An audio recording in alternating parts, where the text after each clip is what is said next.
Sasa madam, kuna binti mmoja anasema anaomba umwambie kosa lake liko wapi na nini aweze kufanya juu ya hiki ninachokwenda kukwambia. Yeye anasema alikuwa kazini, wakati yupo kazini akasema ngoja aingie huko kwenye mitandao angalau aone pia mitandaoni kuna nini. Anasema alivyoingia Facebook akaona status. Kama Mungu tu akamwambia fungua hizo picha.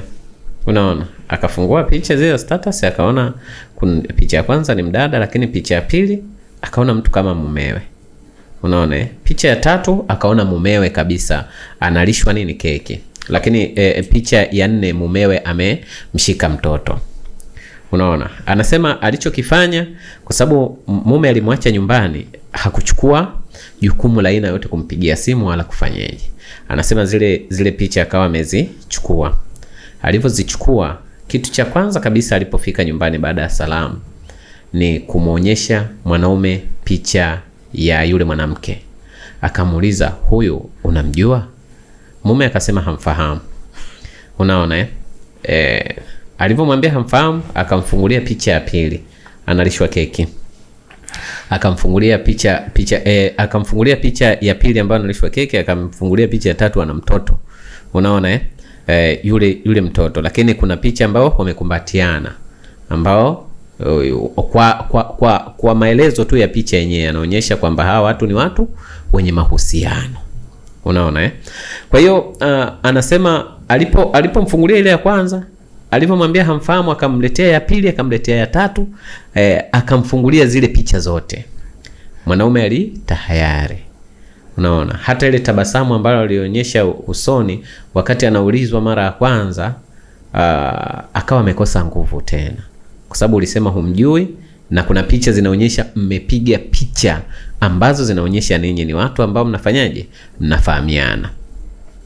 Baada ya pale, huyu binti hakumuuliza chochote, akawa ameendelea na kazi zake. Lakini anatafakari sana juu ya kile ambacho mumewe alichomwambia. Anatafakari tangu walivyokuwa wanandoa, ni mangapi ambao wamedanganywa mpaka leo hii. Hata hii pia ambayo alikuwa na uhakika kabisa kwamba anaijua, kamwambia haijui, na mwisho wa siku katahayari pale alipoonyeshwa hizi picha nyingine. Anauliza, je, kosa lake liko wapi? Na je, kama alichokifanya amefanya sahihi? Mwanaume hajamjibu kitu mpaka sasa. Mwanaume kwa siku ile hawakuongeleshana, kwa sababu mwanamke anasema yana hasira sana, na wakati mwingine anashindwa kusema kwa sababu anaweza akasema akamaliza. Unaona Na baada ya siku kadhaa mbele yani pale ilikuwa kama nyumba ambayo ni ya mabubu. Mwanaume akitaka kitu unaletewa, unapewa, imeisha hiyo. Unaona Lakini kwa bahati, sijui niseme kwa bahati mbaya ama nzuri, yule mwanaume alikuwa na safari. Yani kabla ya kuja kuonekana hili tukio kuja kutokea, tayari alishamwambia mke wake kwamba ana safari. Unaona Kwa hiyo wakati hili tukio linakuja, yeye alishakuwa yupo safarini. Unaona Na mbaya zaidi, ama sijui niseme nzuri, kwamba mwanaume akaondoka alivyokwenda ile safari yake, hakuongea chochote. Kitu kikubwa ambacho alichomwambia, alimwambia utanuna mpaka lini? Hivyo anamwambia mkewe. Mke akanyamaza, hakumjibu chochote. Kwa hiyo yule mwanaume akawa ameenda safari. Lakini yule mwanamke kuna maneno aliandika kwenye hiyo status kwamba unayesema mumeo sisi tunatamba naye. Unaona Basi baada ya pale, yule binti akarudi tena kwenye ukurasa ule wa Facebook, akaambia ongereni. Unaona Inaonekana yule binti aliyeposti ile status anamjua huyu kwamba ni mke wa fulani. Unaona Lakini huyu mke hamjui yule. Sasa kilichotokea ni kwamba yule mwanaume baada ya kuondoka akafanyaje, akamtafuta yule mwanamke mchepuko wa nje, ambaye ilikuja kubainika kwamba yule ni mtoto wake. Na yule mwanamke ambaye amezaa naye ana takriban kama mwaka na hivi tangu azae. Huyu mwanamke yule mwanamke baada ya huyu mke wa mtu kuja kucomment pale kwenye ile status, aka screenshot zile chatting zao, kwamba yule mwanaume si alimpigia yule hawara yake, alichati naye, akamwambia huyo akamwambia huyo ambaye amekuchatia ndio ni mke wangu, lakini mjibu wewe ni mke mdogo. Yule mwanamke ana akili ndogo. Unaona Yule mwanamke alichokifanya baada ya kuchati na yule hawara yake, akaichukua ile akamrushia kule Facebook. Unaona lakini haikuishia hapo. Akachukua picha ya kupika. Mwanaume alikuwa anapika akiwa kifua wazi kwa yule mwanamke, akamrushia pia. Unaona akamrushia. Kwa hiyo huyu mwanamke tayari alishakuwa na ushahidi juu ya ile. Lakini huyu mwanaume huyu alishakuaga na mwanamke mwingine ambaye alizaa naye tu kabla ya kumuoa huyu. Unaona? Kwa hiyo huyu mke wake wa ndoa hivi sasa anafahamiana na huyu mwanamke ambaye amewahi kuzaa naye, lakini walishindwana kwa sababu ya tabia zao wenyewe wanafahamu. Sasa aliposikia kwamba kuna tukio kama hili, ikabidi amtafute yule mwanaume. Akamwambia, umemfanyaje mkeo? Yule mwanaume akamwambia achana naye, yule ni miongoni mwa wanawake ambao wenye akili ndogo sana. Unaona? Akamwambia, na mbaya zaidi haikuwa tu hivyo. Yule mwanamke aliweza yule mwanamke ambaye amezaa naye alimuunganisha kwanza huyu. Kwa yule alisikia kila kitu kinachozungumzwa. Alisikia kila kitu kinachozungumzwa na alikuwa ana rekodi. Unaona akasikia jinsi gani mumewe anavyomdogosha mbele ya wanawake wengine, mumewe anavyomdharau mbele ya wanawake wengine. Na nadhani yule mwanaume hakujua nyakati zote ambazo amechati na yule aliyezaa naye, ambaye zimeonekana picha zake, hakujua kwamba anachati naye. Nadhani alikuwa anamwambia anachati, lakini si anajua ni siri. Kumbe mwenzake atafanyaje? Atarusha kule. Lakini hakujua pia huyu wakati anaongea naye kama yule anasikia. Anasema ameumia sana juu ya hilo. Lakini huyu mwanaume kakaa kitambo kule katika ile safari yake, lakini hajawahi kumuuliza huyu mwanamke hali, kumjulia hali wala nini. Siku moja anasema baada ya kupita kama siku 10 hivi, asubuhi anashangaa ujumbe. Habari yako mke wangu, umemkaje? Kuna kikao sehemu fulani, naomba ukaniwakilishe. Unaona Yule mwanamke akamwambia, akanyamaza kwanza, hakumjibu. Ilipo kile kikao hajajua kama kilifanyika ama hakikufanyika, kwa sababu anaendelea zake kwenda kazini na mambo mengine kama haya. Siku nyingine akaja akamwambia, kile kikao hakikuwa kimefanyika, naomba ukaniwakilishe. Yule mwanamke akamjibu kwa njia ya ujumbe, akamwambia, unataka nikuwakilishe mimi kama nani? Unataka kuwakilishwa na mwanamke ambaye hana akili? Ana akili finyu? Huyo sio mimi. Tafuta mtu wa kwenda kukuwakilisha. Hawa mahawara ambao wenye akili ambao unawapa nafasi, waambie waje wakakuwakilisha, lakini mimi siwezi kufanya upuuzi huo.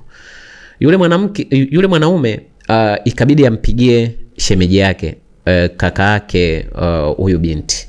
Japokuwa binti ni mkubwa, lakini huyu mdogo wake wa kiume akampigia. Alipompigia, kwa sababu mdogo wake wa kiume alikuwa anajua A to Z. Na huyu katika hili tukio lote unaweza ukajiuliza kwamba alijuaje huyu mkewe alijuaje kwamba yule ni mtoto wake wa kumzaa? Unaweza kujiuliza hilo. Ilikuwa hivi kwamba huyu kijana wa kiume alishawahi kuishi na kwa dada yake.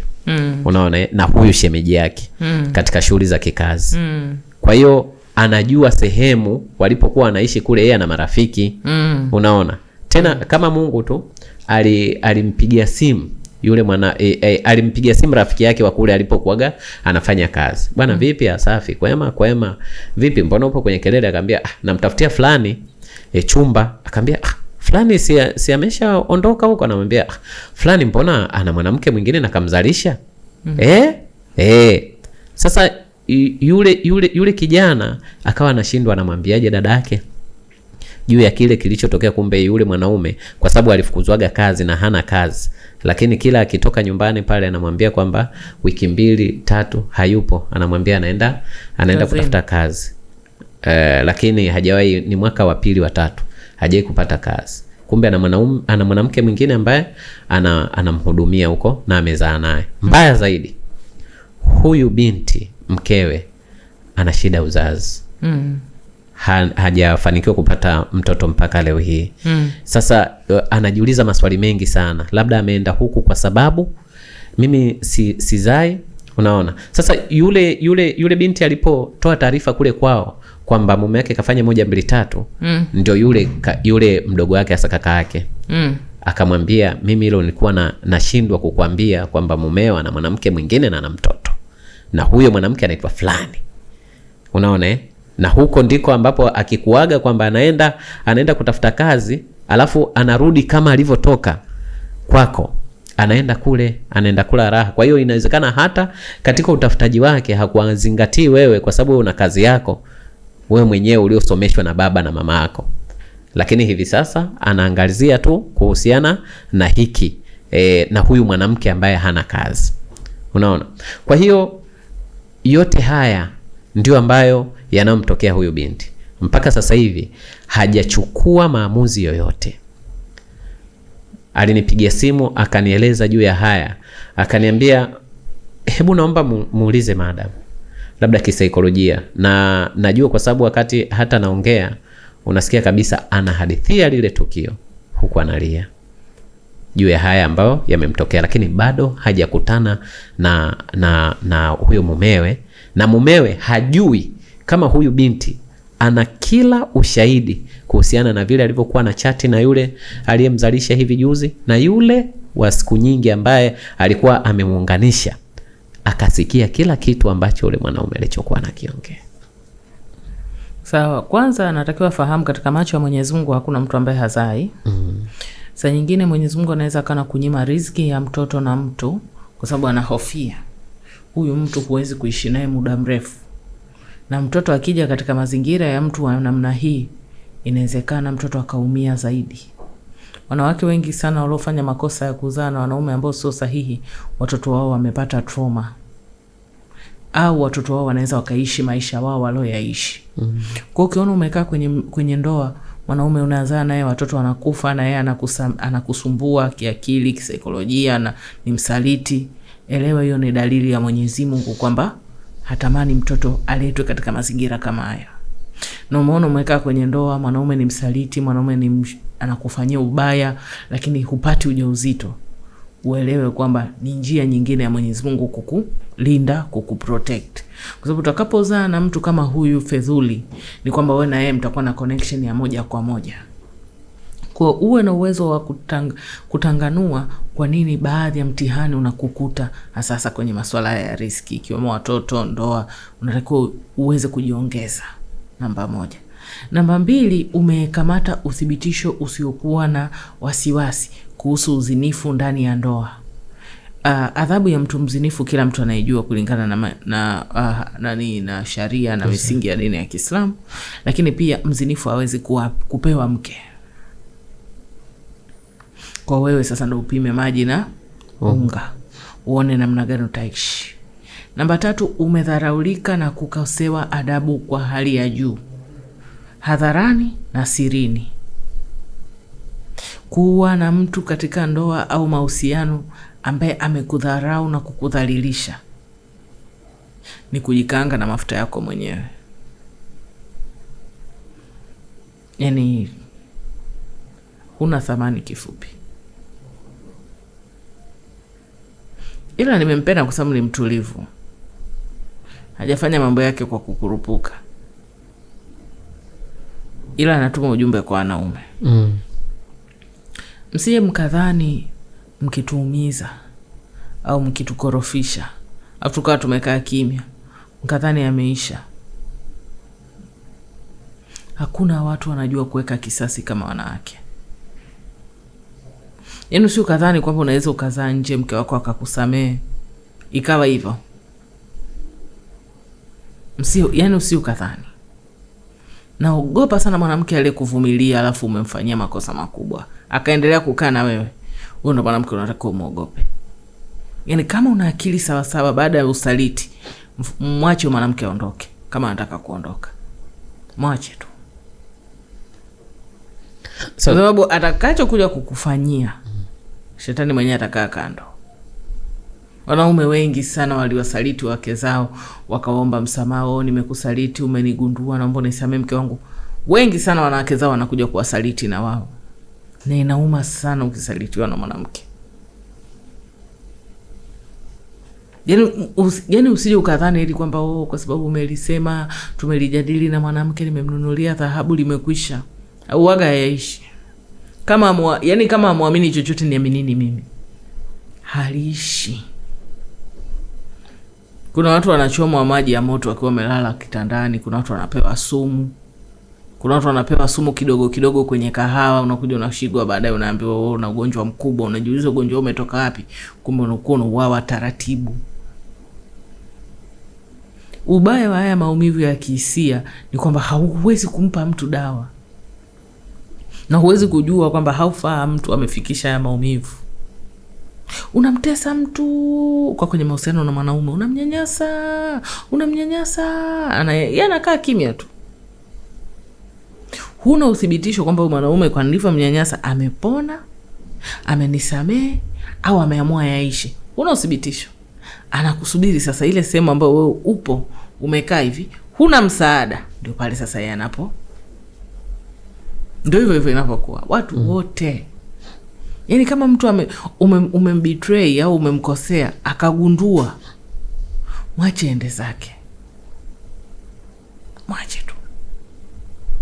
Yani kisasi, binadamu anayesema eti kwamba nimeumizwa moyo wangu kihisia, alafu eti nimeacha yaende, kama haja kushtakiwa kwa Mungu atafanya mwenyewe. Hamna mtu anayesema tu mimi nimeacha. Kila mtu anaweza atakwambia neno hili moja, nimemwachia Mungu, au sawa bwana wewe mshindi. Na ni bora hata kufanye wewe. Yeye mwenyewe akiwa amekufanya yeye mwenyewe, si ni mambo tu ya duniani haya, utaniua katika ulimwengu wa kidunia. Ulimwengu wa roho nitakuwa niko hai. Lakini akikushtakia kwa Mungu, kuna wanawake wanabidii, anakuamkia siku 21. Kila siku anakuamkia usiku, anaswali, analia, anakushtakia, anasali, analia. Sasa unakaa hivi unajiuliza, mbona mimi mwanamke nilikuwa naishi naye nilikuwa napata kipato, lakini siku hizi sipati. Nimeoa, nimemwacha yule mwanamke na watoto 3. Nimeoa sipati watoto, au nikipata wanakufa. Kumbe bwana mzee ameingia kwenye mashtaka na Mungu. Yani ubaya ni kwamba Mwenyezi Mungu huwa yani si kama anasema kwamba anataka kukuonea au nini. Anampa mtu kile mtu anachoomba. Ndio maana hata jambazi anaweza kuenda kuiba akamwomba Mwenyezi Mungu, Mwenyezi Mungu, si tunaenda zetu kuiba supermarket hapo, tufanyiwe pesi tusidakwe. Na kweli akawafanyia pesi, msikamatwe. Nyinyi ni waja wake, mmemuomba, amewakubalia. Dhambi ya kuiba tutakuja kujadili mimi na nyie baadaye. Ndio maana unaona kama mtu ni muovu lakini Mungu anambariki. Mbona mtu ni muovu lakini Mungu anambariki? Kwa sababu ni haki yake apewe baraka. Kuhusu uovu wake atakuja kuulizwa. Ndio maana unaona hapa sisi tunaweza tukaa tumwabudu Mwenyezi Mungu, mvua ikanyesha tukanyeshewa sote. Wale wanaoswali kwa wakati Mwenyezi Mungu hata mvua asipeleke, sababu ilikuwa si riski apate mvua. Lakini hapa ikawa watu 7 sisi ndio tunaswali kwa wakati. Watu 14 wao ni waovu. Lakini mvua itakuja, itanyesha sote. Nikiwa kama ni joto laja, sote tutasikia joto. Hamna eti tutasema kwa sababu wao wanamwabudu Mwenyezi Mungu sana, wacha wapelekewe kipupu. Yani hivyo ndo ambavyo Mwenyezi Mungu anafanya kazi. Kwa hiyo yani mimi kwanza nampongeza kwa kuwa mtulivu, lakini ili afate ushauri wangu uliomwambia. Kujikaanga mwenyewe na mafuta yako kunauma zaidi, kwa sababu unajijua kwamba huyu mtu nimejishusha chini ili niishi naye kwa amani. Alafu atakudharau kwa sababu anajua wewe hata kufanyia nini uweze kumfanya chochote. Huna nguvu dhidi yake. Sasa na ukumbuke huyu mwanaume yupo safarini. Anauliza, je, akirudi amwambie ukweli juu ya yote yale ama anyamaze? Na ukumbuke kwamba kinachomuuma zaidi ni kwamba mwanaume huyu tangu alivyokosa kazi hamnunuli chochote. Yeye ndo anafanya kila kitu, ikiwemo hata kulipa kodi ya nyumba.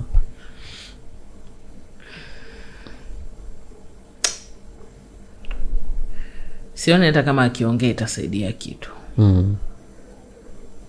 Wajua useme ambapo unajua kwamba kutakuwa na mabadiliko ukisema. Ushamuhusia mtu mara moja, hajajipinda. Wajua huyo mwanaume hajajitikisa chochote. Na inajulikana hana kazi. Ameenda safari kufanya nini? Na mke amejaribu kwa miaka yote hiyo. Vile akitoka pale watu wanajua kwamba jamaa anaenda zake kazini huko, anamletea mke wake. Mke wake hajawahi kutoa siri. Angekuwa ni mwanaume ambaye anakuthamini na kukupenda, wala hiyo safari asingeenda. Angebaki hicho kipindi chote kazi yake inakuwa kuomba msamaha tu. Akienda maskani, akirudi anaomba radhi. Lakini ukiona mtu amepata confidence za kufunga begi akaondoka, anajua wewe uendi popote. Kama umepanga nyumba, unaishi, unanua chakula, unapika, unakula, mwanaume hakupi furaha, upo naye kwa ajili gani? Ameshatoka kwenye misingi ya dini ya Kiislamu, amekusaliti tena na zinaa juu na mtoto juu. Upo kwa ajili gani? Unafanya ibada gani? Upo kwa sababu gani? Unafanya ibada ambayo huna furaha nayo? Maana sisi tulienda kwenye mafunzo, tukawa tunahusiwa na mwalimu wetu. Kila kitu ukikifanya uwe na faida. Kwa nini unakifanya? Unataka mwanaume kwa nini? Na unataka mke kwa nini? Unataka kazi kwa nini? Na unataka kupata ilmu kwa nini? Wewe upo kwenye ndoa kwa nini? Nipate mtoto, hujapata. Nipate utulivu, hujapata. Niheshimike, hujaheshimika. Nistirike, hujastirika. Mtaa mzima unajua mume wako kazaa na kampangishia mtu asiyekuwa na kazi. Ina maana yule mtu hajihudumii, mume wako ndo anayehudumia. Kwa mwenzako ana hadhi ya kuhudumiwa, lakini sio wewe. Kwa nini?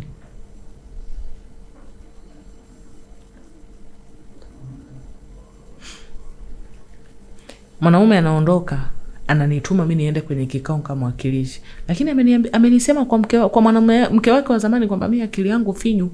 Nikienda pale kumwakilisha naenda kama nani? Mtu mwenye akili finyu? Mtu ambaye sina shughuli ya kufanya? Au mtu ambaye nilimweka mwanaume kipaumbele mimi nikajisahau? Haya ni madhara yanayowakuta wanawake walioamua kuabudu wanaume. Kwa nini Mwenyezi Mungu anaruhusu tuumie katika mahusiano? Ni kwa sababu tunawaabudu watu ambao tuko nao kwenye mahusiano.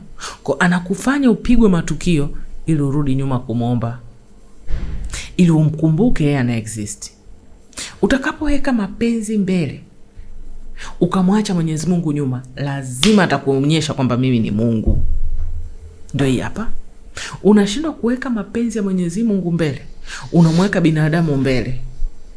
Ndio sasa hivi atakuwa anasali sana sasa hivi.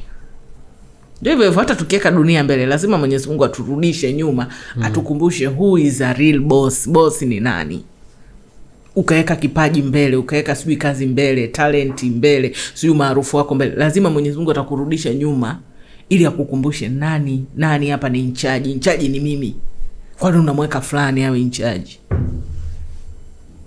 Kwa wewe, ili wewe akili yako iwe moja tu, kama mimi nataka nimridhishe Mwenyezi Mungu, alafu aniridhishe kama wanaomridhisha. Hata kama nikiwa nampenda mume wangu, nifanye vitu kana kwamba nafanya kutaka radhi ya Mungu, sio kutaka radhi yake.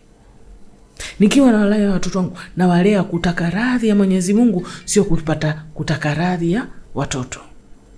Kwa kwanza kigezo changu namba 1 ni kumfurahisha Mola wangu ili atumie waja wake kunifurahisha mimi. Hapo ndipo tutakapofanikiwa. Lakini wewe umemweka mbele Haruna anajua kwamba mimi ndio maji na manna na kwa huyu mwanamke. Yaani mimi huyu mwanamke nikisema swai na yeye anasema swi. Ndio maana anaweza akasafiri akaondoka safari, hajaomba radhi wala hajakwambia kitu chochote, na anaweza pia akarudi akaendelea kama kawaida. Lakini wewe ndio unatakiwa ujue kwamba mimi nimekosea kumweka mtu mbele, mimi nikajisahau, nikasahau kwamba mimi ni mja wa Mwenyezi Mungu, nikamwabudu mtu baada ya kumwabudu Mwenyezi Mungu. Sasa nirudi, nianze sifuri, factory setting. Nifanyie reset simu yangu, ianze upya kuna kili vitu. Nirudi kwa Mola wangu sasa, nikae chini. Mola wangu, siku 11 hizi au siku 7 hizi, siku 3 hizi nasali, lengo na masababu yote mimi kuingia katika sala hizi na funga hizi, chochote tutakachokiweza, nionyeshe njia gani mimi nitumie kupata radhi zako na kupata utulivu kutokana na yanayoendelea katika maisha yangu. Njia itakuja. Kwa sababu usharudi. Unajua hakuna kitu ambacho Mwenyezi Mungu anakipenda kama wewe kukiri kwamba wewe uko powerless. Mola wangu, kama si wewe, mimi nani atanisaidia? Na mimi nimerudi kwako, kwanza nataka niombe radhi kwa kumweka mwanadamu mbele kuliko wewe. Kwa sababu hata huyo mume ni Mungu ndo amekupa. Na anytime za kuamua tu akamchukua. Mweke yeye mbele, akuletee watu wake. Hizi mabinti tukiwafundisha, jamani, mtafuteni Mungu alafu mtawapata waume. Wao hawatuelewi. Wao wanatuna kama sisi hatuna akili. Lakini hiyo ndo akili. Umtafute Mungu, Mungu yakutafute mtu. Bana, huyu ni mja wangu yuko makini. Huyu anataka mwanaume makini. Lakini unaweka watu mbele na tamaa ya nafsi mbele, utapata watu kutimiza tamaa zako za nafsi.